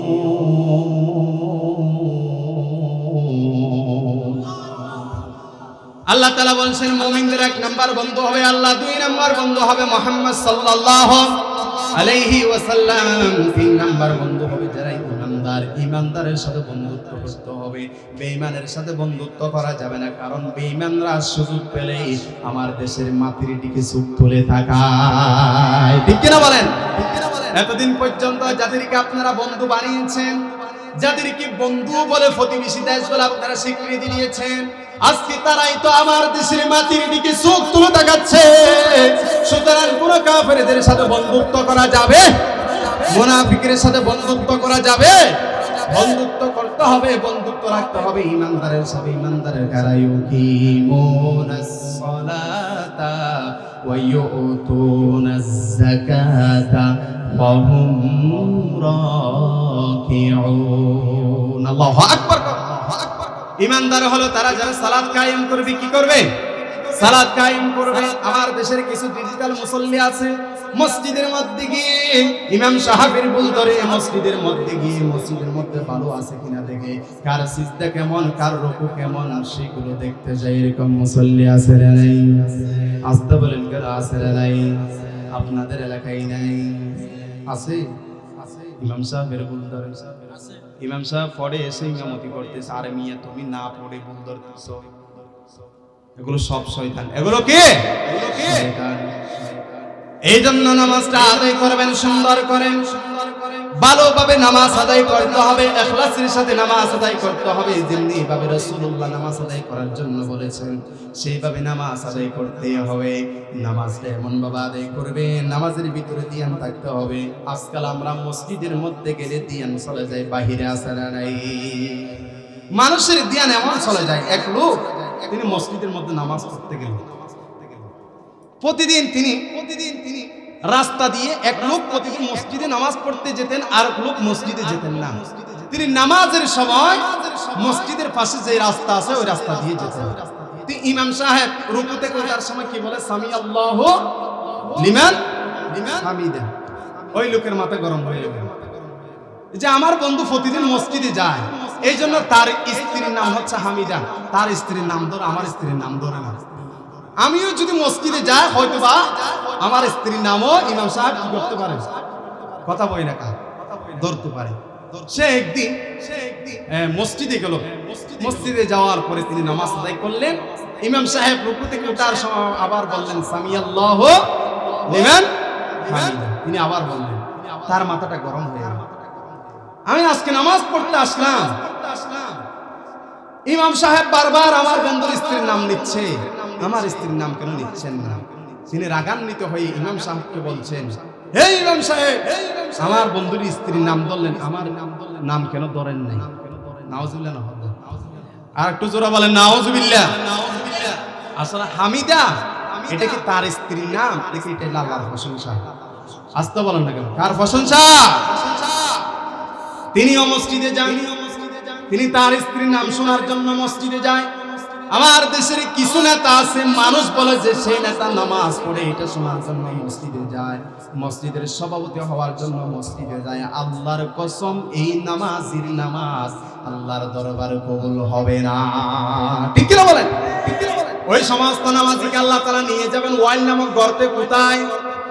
ওয়াইল নামক গর্তটির রাইসুল মুফাসসিরিন আব্দুল্লাহ ইবনে আব্বাস রাদিয়াল্লাহু তাআলা বলছেন, ওয়াইল হলো জাহান্নামের এমন একটি গর্ত, অন্যান্য জাহান্নামের গর্তগুলো দৈনিক আল্লাহর কাছে 700 বার পর্যন্ত দোয়া করে, আল্লাহ খবরদার কোন সময় ওয়াইল নামক গর্তের দিকে আমাদেরকে নিয়ে যায়েন না। আল্লাহু আকবার বলবেন না? সেই গর্তের মধ্যে যাবে কারা? যারা নামাজের বিষয়ে গাফিলতি করে, মসজিদের কমিটির সভাপতি হওয়ার জন্য যারা মসজিদে যায়, যারা মানুষকে দেখানোর জন্য নামাজ পড়ে, এগুলোকে দিবেন ওয়াইলি। কোথায়? আর যারা একেবারেই পড়ে না, তাদেরকে দিবেন কোথায়? সাকর নামক গর্তে। কোথায়? কথা কয় না কা? কোথায়? মা সালাকাকুম ফি সাকর ক্বালু লাম নাকু মিনাল মুসাল্লিন ওয়া লাম নাকু নুতঈমুল মিসকিন। আল্লাহু আকবার। কাল কিয়ামতের ময়দানে যখন আল্লাহ তাআলা জাহান্নামের মধ্যে নিয়ে যাবে কিছু মানুষকে, ওইখান থেকে আবার কিছু মানুষকে সাকর নামক গর্তের দিকে নিয়ে যাবে। নিয়ে যাওয়ার সময় তাদেরকে প্রশ্ন করা হবে, কি কারণ আজকে সাকর নামক গর্তের দিকে যাচ্ছ? তখন তারা বলবে, ক্বালু লাম নাকু মিনাল মুসাল্লিন। দুনিয়ার মধ্যে আমরা নামাজ ছিলাম না। কি ছিলাম না? তাহলে ঈমানদারের বন্ধ হবে তিনজন। কয়জন? আরো জোরে বলেন কয়জন? এক নাম্বার কে? আরো জোরে এক নাম্বার কে? আল্লাহর সাথে বন্ধুত্ব করার সময় কি আছে আমাদের? আমরা বন্ধুত্ব করব নেতার সাথে, আমরা বন্ধুত্ব করব সমাজের ভিতরে যার একটু টাকা পয়সা আছে তার সাথে বন্ধুত্ব করব। আল্লাহর সাথে কখন বন্ধুত্ব করব? এরকম মানুষ আছে না? ঈমানদার যারা, তাদের এক নাম্বার বন্ধু হবে কে? আরো জোরে বলেন কে? দুই নাম্বার বন্ধু হবে মুহাম্মদ সাল্লাল্লাহু আলাইহি ওয়াসাল্লাম। তিন নাম্বার বন্ধু হবে যারা ঈমানদার। ঈমানদার কারা? যারা নামাজ পড়ে, যারা কি করে? নাও কয় না কি পড়ে? নামাজ পড়ে, তারা হবে আপনার বন্ধু। তবে নামাজ যারা সুন্দর করে পড়বে, মানুষকে দেখানোর জন্য যারা নামাজ পড়ে, তাদের সাথে বন্ধুত্ব করা যাবে না। আর যারা হুজুর সাথে নামাজ আদায় করে, তাদের সাথে বন্ধুত্ব করতেই হবে। যেরকম সুবহানাল্লাহ। আল্লাহর নবীর একজন সাহাবী, তার নাম হলো আব্বাদ ইবনে বিশর রাদিয়াল্লাহু তাআলা আনহু। আব্বাদ বিন বিশর রাদিয়াল্লাহু তাআলা আনহু, তিনি হলেন জালিলুল কদর রাসূলুল্লাহর একজন সাহাবী। তিনি রাসূলের সাথে একটি যুদ্ধের মধ্যে অংশগ্রহণ করলেন। ওই যুদ্ধের মধ্যে এক ইহুদির স্ত্রী পৃথিবীর জমিন থেকে বিদায় হয়ে গেল। কার স্ত্রী? কথা কয় না কার? ইহুদি ছিলেন না? মালুমঘাট আছে। কোথায় আছে? মালুমঘাট আছে। 10 টাকা দিয়ে গিয়ে দেখে আসি। এক ইহুদির স্ত্রী যখন পৃথিবীর জমিন থেকে বিদায় নিয়ে নিল, ইহুদিটি ঘরের মধ্যে আসলো। আসার পরে দেখতে পেল স্ত্রী নাই, ঘরটা শূন্য শূন্য লাগতেছে। ইহুদিটি প্রতিজ্ঞা করলো, মুহাম্মদের সাহাবীদের রক্ত না ঝরা পর্যন্ত আমি আর ঘরে ঢুকবো না, কারণ মুহাম্মদের সাহাবীরা আমার স্ত্রীকে পৃথিবীর জমিন থেকে বিদায় করে দিয়েছে। সেই জন্য আমার বন্ধুগণ, রাসূলুল্লাহর একটি অভ্যাস ছিল, যুদ্ধ শেষ হয়ে তিনি মদিনাতুল মুনাওয়ারায় প্রবেশ করতেন। আর তিনি মদিনাতুল মুনাওয়ারায় থাকতেন না, তিনি তাঁবু থেকে থাকতেন। আমার বন্ধুগণ, ওই যুদ্ধ শেষ হয়ে যাওয়ার পরে রাসূলুল্লাহ সাহাবীদেরকে নিয়ে তাঁবু ডাকলেন। সাহাবীদের উদ্দেশ্য করে বলছেন, ও আমার সাহাবীরা, দিনের আলো শেষ হয়ে যাবে, রাতের অন্ধকার চলে আসবে। কে আসো? কোন সাহাবী আসো? সীমান্ত পাহারা দিবে, আর বাকি সাহাবীরা ঘুমাবে। সুবহানাল্লাহ। একজন সাহাবী দাঁড়িয়ে গেল, তার নাম হলো আব্বাদ বিন বিশর রাদিয়াল্লাহু তাআলা আনহু। তিনি দাঁড়িয়ে গিয়ে বললেন, ইয়া রাসূলুল্লাহ, সীমান্ত পাহারা আমি একাই দিব, কারো দরকার নেই। আল্লাহর হাবিব বলছেন, যুদ্ধের ময়দান থেকে এসেছো, তোমার পক্ষে একা সম্ভব হবে না, আরেকজন সাহাবীর প্রয়োজন আছে। এই কথাটি বলার পর আরেকজন সাহাবী দাঁড়িয়ে গেল, ইয়া রাসূলুল্লাহ, আব্বাদ বিন বিশর কেন একা সীমান্ত পাহারা দিব, আমিও তার সাথে থাকবো। যেরকম সুবহানাল্লাহ। সাহাবী বলেন, কয়জন? কথা কয় না, কয়জন? কিরে মুরব্বিরা ঘুমাচ্ছে কেন? কয়জন? সবাই বলেন কয়জন? আরো জোরে কয়জন? সমস্ত শক্তি দিয়ে বলেন কয়জন? আব্বাদ বিন বিশর রাদিয়াল্লাহু তাআলা আনহু সীমান্ত পাহারাদারের দায়িত্ব যখন চলে গেলেন, যাওয়ার পর ওর সাহাবীকে বলতেছেন, বাইরে ভালো করে শোনো, রাতের প্রথমাংশ আমি ডিউটি পালন করব, তুমি দ্বিতীয়াংশে ডিউটি পালন করবা। তুমি প্রথমাংশ ঘুমিয়ে যাও, আমি সীমান্ত পাহারা দিব, আর রাতের শেষাংশে তুমি সীমান্ত পাহারা দিবা, আমি আব্বাদ বিন বিশর ঘুমাবো। যেরকম সুবহানাল্লাহ। এই কথাটি বলার সাথে সাথে আবার সাহাবী তিনি ঘুমিয়ে গেলেন। এখন হযরত আব্বাদ বিন বিশর একা হয়ে গেল। তিনি একা যখন হয়ে গেলেন, শত্রু কোথায় আছে তিনি দেখতেছেন, কোনো জায়গায় শত্রু দেখা যাচ্ছে না। আর ওইদিকে প্রতিশোধ পরায়ণকারী ইহুদিটি তীর নিয়ে বসে আছে, কিভাবে মুহাম্মদের সাহাবীদের উপর আক্রমণ করা যায় তিনি তীর নিয়ে বসে আছে। আমার বন্ধুগণ, এদিকে আব্বাদ বিন বিশর শত্রু পক্ষ দেখতে না পেয়ে তিনি মনে মনে ভাবলেন, এখানে দাঁড়িয়ে থেকে কি লাভ, আমি যদি খোলা আকাশের নিচে যদি নামাজের মধ্যে দাঁড়িয়ে যাই, আল্লাহর সাথে যদি কথোপকথন শুরু করে, তাহলে কতই না উত্তম হবে। যেরকম সুবহানাল্লাহ। ওদিকে তীর নিয়ে কে রেডি? ইহুদি রেডি আছে, তিনি তীর নিয়ে। হযরত আব্বাদ বিন বিশর রাদিয়াল্লাহু তাআলা আনহু নামাজের মধ্যে দাঁড়িয়ে গেলেন। নামাজের মধ্যে দাঁড়িয়ে যাওয়ার পরে কোরআন আল কারীমের তেলাওয়াত শুরু করে দিলেন। তিনি যখন কোরআন আল কারীমের তেলাওয়াত শুরু করে দিলেন, আকাশ বাতাস মুখরিত হয়ে গেল। যেরকম আল্লাহু আকবার। কোরআন শুনলে ভালো লাগে কিনা বলেন? আস্তে কম কেন ভালো লাগে কিনা বলেন? একটা গান যদি একবার শুনেন মানুষের ভালো না, একবার শুনলে ভালো লাগে, দুইবার শুনলে ভালো লাগে, তৃতীয়বার আর ভালো লাগে না। কিন্তু প্রতিদিন নামাজের মধ্যে সূরা ফাতিহা শুনতে যে কোনো বিরক্তি নেই, কারণ সূরাতুল ফাতিহার মধ্যে মধু দিয়েছেন কে? আলহামদুলিল্লাহি রাব্বিল আলামিন আর রহমানির রহিম মালিকি ইয়াউমিদ্দিন ইয়্যাকা না'বুদু ওয়া ইয়্যাকা নাস্তাঈন اهدنا الصراط المستقيم صراط الذين أنعمت عليهم غير المغضوب عليهم ولا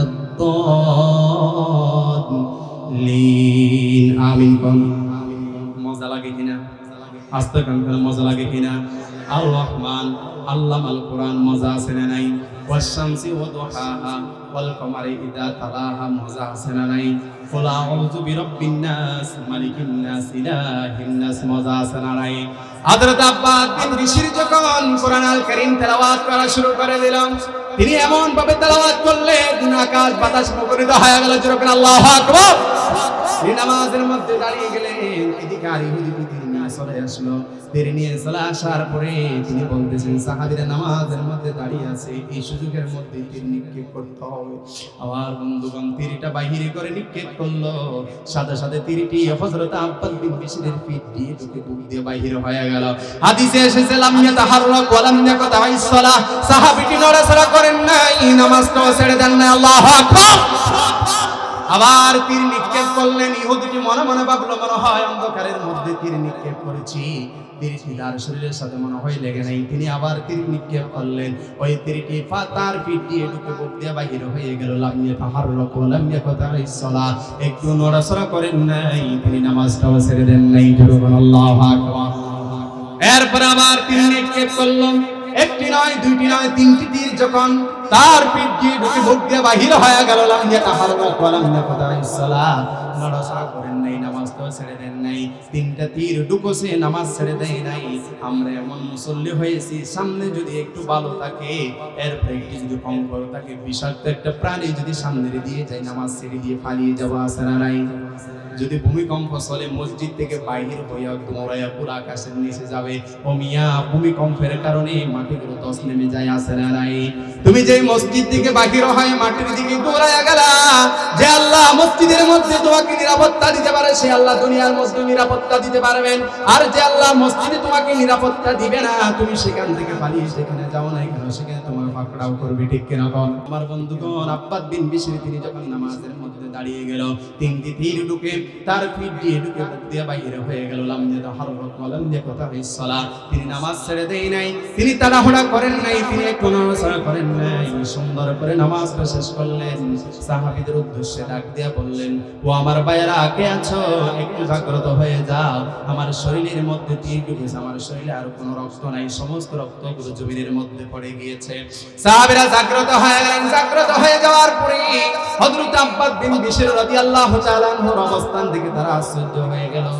একজন সাহাবী প্রশ্ন করলেন, ভাই আব্বাদ, তোমার শরীরে মধ্যে তীর ঢুকেছে, প্রথম তীর ঢুকার সাথে যদি আমাদেরকে ডাক দিতা তাহলে তোমার শরীরের মধ্যে তিনটি তীর ঢুকলো না। আব্বাদ বিন বিশর বলছেন, ভাই, একটি তীর কখন ঢুকেছে আমি জানি না, দুই নাম্বার তীর কখন ঢুকেছে আমি জানি না, তিন নাম্বার তীর কখন ঢুকেছে আমি জানি না। নামাজ শেষ হয়ে যাওয়ার পরে বুঝতেছি আমার শরীরের মধ্যে তিনটি তীর ঢুকেছে। যেরকম সুবহানাল্লাহ। এটার নামই হলো ইখলাস। এটার নামই কি? ইখলাস। এটার নামই হলো খুশু। খুশু এবং ইখলাসের সাথে নামাজ আদায় করবে যারা, বন্ধুত্ব করবেন তাদের সাথে, আল্লাহ তাদের কথাই বলছেন, ওয়াল্লাযীনা আমানুল্লাযীনা ইউকিমুনাস সালাতা ওয়া ইউতুনাজ যাকাতা ওয়া হুম রাকিউন। আল্লাহু আকবার। ইমানদারদের সাথে বন্ধুত্ব করবেন, তবে ইমানদার হবেন। আমি ইমানদার, কিসে ইমানদার?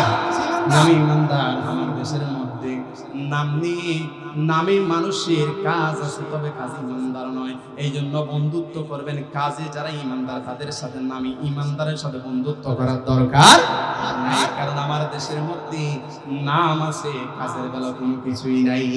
আছে না নাই? নাম দিয়েছে হিম্মত আলী। নাম দিয়েছে কি? কথা কয় না, নাম দিয়েছে কি? তার সামনে যদি সাইকেলের একটি টায়ার টাস করে ফুটে ওঠে সাথে সাথে, হিম্মত কি আর আছে? কথা কয় না, হিম্মত কি আর আছে? নাম দিয়েছে রমজান আলী। নাম দিয়েছে কি? কথা কয় না, নাম দিয়েছে কি?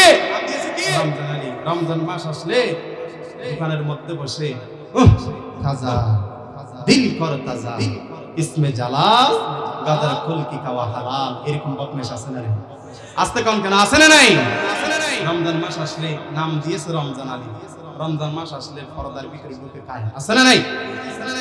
এরপরে নাম দিয়েছে কোরবান আলী। কোরবান আসলে তার কোনো খবর থাকে না। নাম দিয়েছে শুক্র আলী। শুক্রবার দিন মসজিদে যায় না, এরকম বদমাশ আছে না নাই? এই জন্য আমার বন্ধুগণ, নামে হলে হবে না, কাজে হতে হবে। যারা কাজে ইমানদার হবে তাদেরকে তিনি বন্ধু হিসেবে কবুল করবেন, আসতে বলবেন না তিনি কে। এই জন্য আমার বন্ধুগণ, এক নাম্বার বন্ধুত্ব করবেন আল্লাহর সাথে। আল্লাহর সাথে বন্ধুত্ব করার মাধ্যম হলো তিনটি। এক নাম্বার সুন্দর করে ঈমান আনবেন, দুই নাম্বার আল্লাহকে ভয় করবেন, তিন নাম্বারে তাওবা করবেন। এই তিনটি মাধ্যম দিয়ে বন্ধুত্ব করবেন কার সাথে? আল্লাহর জোরে বলেন, কার সাথে? এরপরে দুই নাম্বার বন্ধুত্ব করবেন রাসূলুল্লাহ সাল্লাল্লাহু আলাইহি ওয়াসাল্লামের সাথে। রাসূলের সাথে বন্ধুত্ব করার মাধ্যম হলো দুইটি। এক নাম্বার তাকে অনুসরণ করবেন, দুই নাম্বার তার আদর্শ গ্রহণ করবেন। তাকে অনুসরণ এবং তার আদর্শ গ্রহণ করলে আপনি বন্ধুত্ব করতে পারবেন মুহাম্মদ সাল্লাল্লাহু আলাইহি ওয়াসাল্লাম। তিন নাম্বার বন্ধুত্ব করবেন কার সাথে? ইমানদারের সাথে। ইমানদারের পরিচয় কি? তারা নামাজ কায়েম করবে, নামাজ আদায় করবে, নিজে নামাজ পড়বে, সন্তানদেরকে মসজিদে নিয়ে যাবে, স্ত্রীদেরকে নামাজ পড়তে বলবে, এরপরে তারা যাকাত দিবে। আজকাল সমাজের ভিতরে যদি বড় লোকরা যাকাত দেয়, আল্লাহর কসম সমাজের মধ্যে একজন গরিব লোক থাকবে না, ঠিক কিনা বলেন? সম্পদগুলো ব্যাংকে রেখে দেয়, সম্পদগুলো আত্মীয় স্বজনের কাছে রেখে দেয়, জায়গা জমি রেখে দেয়, অথচ যাকাত দেয় না। যাকাতের নামে শাড়ি দেওয়া বন্ডামি চালু হয়েছে, ঠিক কিনা বলেন? বলতেছে আমি যে তোমাকে শাড়ি দিচ্ছি এটা হলো যাকাতের শাড়ি। যাকাতের শাড়ি বলতে কোনো কিছুই নাই। আপনার যতটুকু হিসাব, আপনার সম্পদের যতটুকু যাকাত এসেছে সবাইকে দেওয়ার দরকার নাই, একজন দুইজনকে দিয়ে স্বাবলম্বী করে দেন, পরের বছর থেকে তারা যাকাত দেওয়া শুরু করে দিবে, ঠিক কিনা কোন? এই জন্য আল্লাহ বলছেন ওই সমস্ত ইমানদারের সাথে বন্ধুত্ব করবা যারা সালাত কায়েম করবে, যাকাত দিবে, ওয়া হুম রাকিউন, আর যারা রুকু করে তাদের সাথে বন্ধুত্ব করো। তাহলে একজন ইমানদার বন্ধুত্ব করবে কয়জনের সাথে? কথা কয় না, কয়জনের সাথে? তিনজনের সাথে বন্ধুত্ব করবেন। এক নাম্বার আল্লাহর সাথে, দুই নাম্বার রাসূলের সাথে, তিন নাম্বার যারা ইমানদার তাদের সাথে বন্ধুত্ব করবেন। এরপর আল্লাহ বলছেন ওয়া মাইয়াতাওয়াল্লাল্লাহা ওয়া রাসূলাহু ওয়াল্লাযীনা আমানু ফাইন্না হিজবাল্লাহি হুমুল গালিবুন। আল্লাহু আকবার। যারা আল্লাহর সাথে বন্ধুত্ব করলো, রাসূলের সাথে বন্ধুত্ব করলো, ইমানদারের সাথে যারা বন্ধুত্ব করলো তারা আল্লাহর দলের লোক। কার দলের লোক? আরে যারা বলেন কার দলের লোক? আমরা কার দলের লোক হতে চাই? কথা কই না, কার দলের? আমরা দুনিয়ার কোন দলের লোক হতে চাই না, আল্লাহর দলের লোক হতে চাই। আল্লাহ বলছেন যারা আমার দলের লোক হয়ে যাবে আমি আল্লাহ রাব্বুল আলামিন তাদেরকে বিজয় দান করব। যেরকম সুবহানাল্লাহ, আর জোরে বলেন সুবহানাল্লাহ। তাহলে বন্ধুত্ব করা যাবে কয়জনের সাথে? কথা কই না কা?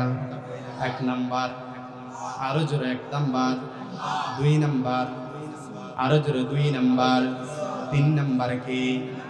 ইমানদার। এই যে তিনটি পয়েন্ট শিখে গেলেন, সওয়াব দিয়েছেন কে? লিআন তাকদুয়া ফাতাআল্লামা আয়াতাম মিন কিতাবিল্লাহ। আল্লাহর হাবিব বলছেন এই যে একটি আয়াত থেকে একটি আয়াতের অর্থ শিখলেন, 100 রাকাত নফল নামাজের সওয়াব দিয়েছেন কে? আর এই যে বন্ধুত্ব করার মাধ্যম শিখে নিয়েছেন 1000 রাকাত যিনি সওয়াব দিয়েছেন, গলার আওয়াজ উঁচু করে দিয়ে বলুন তো তিনি কে? যতটুকু হয়েছে আমরা পড়ছি আলহামদুলিল্লাহ। শেষ করে দিই, শেষ করে দিই, করি না? কারা কারা থাকবেন হাত নামান? কারা কারা থাকবেন না হাত নামান? আল্লাহ কবুল করুক, সকল পড়ুন আমিন। তাহলে বন্ধুত্ব করবো তিনজনের সাথে, কয়জনের সাথে? এবার বন্ধু বাড়াবে না 5 জনকে। বন্ধুত্ব করব না কয়জনের সাথে? বন্ধুত্ব করব তিনজনের সাথে, বন্ধুত্ব করব না 5 জনের সাথে। কথা কয় না কেন? কয়জনের সাথে? আরো জোরে বলেন কয়জনের সাথে? হুজুর ইয়াবাকুরের সাথে যদি বন্ধুত্ব না করি তাহলে মোটরসাইকেল নিয়ে কি চলতে পারবো? কথা কয় না কেন? কথা কয় না কেন? সুদখোরের সাথে যদি বন্ধুত্ব না করি তাহলে হুজুর ফ্যাট কি মোটা হবে? কথা কয় না কেন? সুদখোর আছে না নাই? হাজারে কত? হ্যাঁ, হাজারে কত?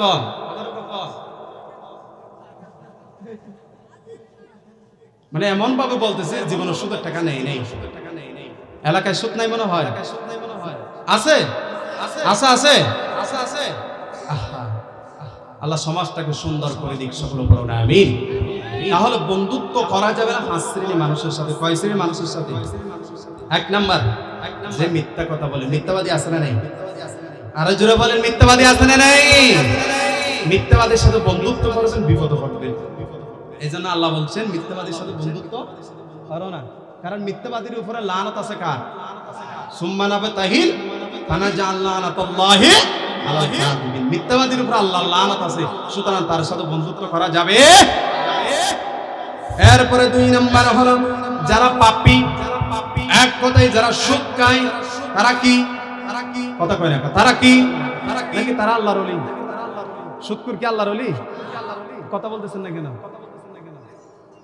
1-2 নাম্বার পাপীর সাথে বন্ধুত্ব করা যাবে না। পাপী কারা? যারা মদ খায় তারা পাপী, যারা গান শুনে তারা পাপী। ও মিয়া ভালো করে শুনে রাখেন, হেডফোন লাগিয়ে এই কান দিয়ে গান শুনেছেন, চোখ দিয়ে গান দেখেছেন, ইন্নাস সামআ ওয়াল বাসারা ওয়াল ফুআদা কুল্লু উলাইকা কানা আনহু মাসউলা। আল্লাহু আকবার। গান দিয়ে কি শুনেছেন? কান দিয়ে যদি মমতাজের গান শুনেন, ফেরেশতারা কান দিয়ে আগুন ঢুকাবে, কি ঢুকাবে? কথা কয় না কি ঢুকাবে? আর যদি এই কান দিয়ে যদি নবীর শানে দুরূদ পাঠ করেন, রাসূলুল্লাহ শাফাআত করবে, সুবহানাল্লাহ খান। নবীর রওজা শরীফ দেখে মন ভরে না নবীর রওজা শরীফ দেখে মন ভরে না দিদার দাও গো শাহে মদিনা দিদার দাও গো শাহে মদিনা। এগুলো শুনলে শাফাআত করবে মুহাম্মদ সাল্লাল্লাহু আলাইহি ওয়াসাল্লাম। আর যদি সুখ দিয়ে ফেকেস দেখেন, কি দেখেন বাজি এখানে যদি ফেকেস হইতো এটা কি হইতো, যদি ফেকেস হইতো এটা মানুষের অভাব হইতো, মারে চুরি সিয়ারটার বিম্বাই ফেলাইতো, আছে না নাই? এই জন্য আমার ভাইরা গভীর মনোযোগ দিয়ে ভালো করে শুনে রাখেন, পাপীদের সাথে বন্ধুত্ব করবেন না। যদি পাপীর সাথে যদি বন্ধুত্ব করেন, আপনার পাপী বন্ধু আপনাকে জাহান্নামে নিয়ে যাবে। ঠিক কিনা বলেন? আপনার পাপী বন্ধু মদের বোতল খায়, আপনাকে বলবে বন্ধু একসাথে এসেছি একটু করে খাও, এরকম বন্ধু আছে না নাই? সিগারেট নিজের টাকা দিয়ে কিনে দিবে, আপনাকে জাহান্নামী বানায়া ফেলবে। এই জন্য পাপীদের সাথে বন্ধুত্ব করা যাবে না।